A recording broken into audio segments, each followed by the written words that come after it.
அன்றைய மாலை வானம் இரத்தச் சிவப்பாய் காட்சியளித்தது. கடலோரத்தில் அமைந்திருந்த அந்த ஏஆர் கன்ஸ்ட்ரக்ஷன்ஸ் கட்டிடத்தின் கண்ணாடி கதவுகள் சூரியனின் கடைசி கதிர்களை பிரதிபலித்தன. அந்த 24வது மாடியில் இருந்த பிரம்மாண்டமான போர்டு ரூம் ஒரு போர்க்களத்தைப் போல அமைதியாக இருந்தது. அந்த அமைதிக்கு காரணம், அந்த அறையின் நடுவில் சிம்மாசனம் போன்ற நாற்காலியில் அமர்ந்திருந்த ஆகாஷ் ரத்தினவேல். அவனது முகத்தில் ஒருவிதமான அலட்சியமும் கண்கள் முழுக்க அதிகாரத்தின் திமிரும் குடிகொண்டிருந்தன. அவன் ஒரு நீல நிற கோப்பை மேசை மீது வீசினான். அந்த சத்தம் அந்த அறையில் இருந்தவர்களின் இதயத் துடிப்பை ஒரு நிமிடம் நிறுத்தியது. இதுதான் என் முடிவு. இந்த ப்ராஜெக்ட்ல எந்த மாற்றமும் இருக்கக்கூடாது.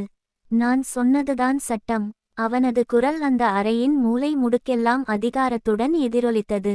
அங்கிருந்த மூத்த இன்ஜினியர்கள் கூட தலைகுனிந்து நின்றனர். ஆகாஷின் சொல்லுக்கு அங்கே மறுப்பு கிடையாது. அவனது வெற்றியும் பணமும் அவனுக்கு அந்த கர்வத்தை கொடுத்திருந்தது. ஆனால் அந்த நிசப்தத்தை உடைத்தது ஒரு மெல்லிய ஆனால் பாறை போன்ற உறுதியான பெண் குரல். சார், இது சட்டம் இல்லை. இது ஒரு தப்பான கணக்கு. அனைவரும் திடுக்கிட்டு திரும்பினர். அங்கே நின்றிருந்தாள் மித்ரா. எளிமையான சுடிதார், கலைந்த தலைமுடி, களைத்த முகம். ஆனால் அவளது கண்கள் மட்டும் நீதியின் ஒளியில் மின்னின. அவள் ஒரு சாதாரண ஜூனியர் ஆர்க்கிடெக்ட் தான். தந்தையின்றி தன் உழைப்பால் படித்து தன் குடும்பத்தை தாங்கும் ஒரு நடுத்தர வர்க்கத்து பெண்.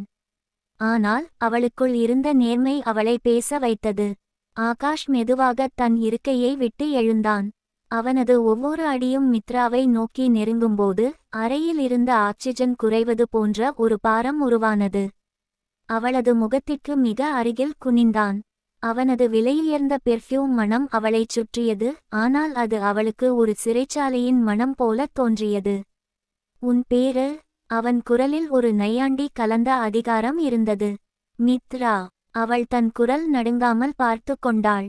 மித்ரா, இந்த கம்பெனியோட சிஓ நான். என் முடிவை தப்புன்னு சொல்ல உனக்கு என்ன தகுதி இருக்கு? வெறும் ஒரு ஜூனியர் பொண்ணு நீ. உனக்கு தெரியுமா, நான் நினைச்சா உன் கரியரையே ஒரே நிமிஷத்துல முடிச்சுடுவேன். மித்ரா அவனது கண்களை நேராக பார்த்தாள். அவளது விழிகளில் ஒரு சொட்டு கண்ணீர் கூட இல்லை. தப்பு பண்றது யாரா இருந்தாலும் அது தப்புதான் சார். நீங்க பிளான் பண்ணியிருக்கிற இந்த பில்டிங் கடலோர காற்றுக்கு தாங்காது. இன்னும் சில வருஷத்துல இது இடிஞ்சு விழும். உங்க ஈகோவுக்காக பல உயிர்களை பலி கொடுக்காதீங்க. பணம் உங்களை மேல கொண்டு போயிருக்கலாம், ஆனா அது உங்களை ஒரு நல்ல மனுஷனா மாத்தல. அறைக்குள் இருந்தவர்கள் மூச்சை பிடித்து கொண்டனர். ஆகாஷின் முகம் கோபத்தில் சிவந்தது. அவனது ஈகோ முதன்முதலாக ஒரு பெண்ணால் பொது இடத்தில் காயப்படுத்தப்பட்டது. அவன் தன் கையில் இருந்த பேனாவை உடைத்தான். இப்போவே இந்த இடத்தை விட்டு வெளியே போ Mitra. You are fired, you are fired. இனி இந்த சிட்டில உனக்கு யாரும் வேலை தரமாட்டாங்க. இது ஆகாஷோட வார்த்தை.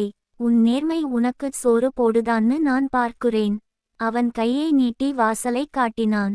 மித்ரா ஒரு நிமிடம் மௌனமாக இருந்தாள். அவளது தம்பியின் படிப்புச் செலவு, அம்மாவின் இதய நோய் மருந்துகள் என எல்லாம் அவள் கண்முன்னே வந்து போயின.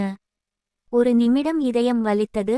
ஆனால் அவள் தன் சுயமரியாதையை அடகு வைக்க விரும்பவில்லை. தன் கழுத்தில் இருந்த ஐடி கார்டை கழற்றி மேசை மீது வைத்தாள். Thank you sir. ஆனா ஒன்னு ஞாபகம் வச்சுக்கோங்க, இன்னைக்கு என்னை துரத்துறது உங்க அதிகாரம் இல்லை, உங்க பயம். உண்மையை உங்களால தாங்க முடியல. ஒரு நாள் இதே மித்ரா முன்னாடி நீங்க தலைகுனிஞ்சு நிப்பீங்க. அன்னைக்கு உங்ககிட்ட பணம் இருக்கும், ஆனா அதிகாரம் இருக்காது. அவள் கம்பீரமாக நடந்து வெளியேறினாள். ஆகாஷ் அவள் போவதையே வெறித்து பார்த்தான். அவனது மனதில் அவளது வார்த்தைகள் ஒரு முள்ளாய் தைத்தன. அவள் சொன்னது சரிதான் என்று அவனது அறிவுக்கு தெரியும், ஆனால் அவனது கர்வம் அதை ஒப்புக்கொள்ளவில்லை. வெளியே மழை பெய்யத் தொடங்கியிருந்தது. அந்த மழையில் நனைந்தபடி நடந்த மித்ராவிற்கு தெரியாது, இது அவளது வாழ்வின் முடிவு அல்ல, ஆகாஷின் நிழலாய் அவள் தொடரப்போகும் ஒரு நீண்ட, வலி நிறைந்த காதலின் ஆரம்பம் என்று.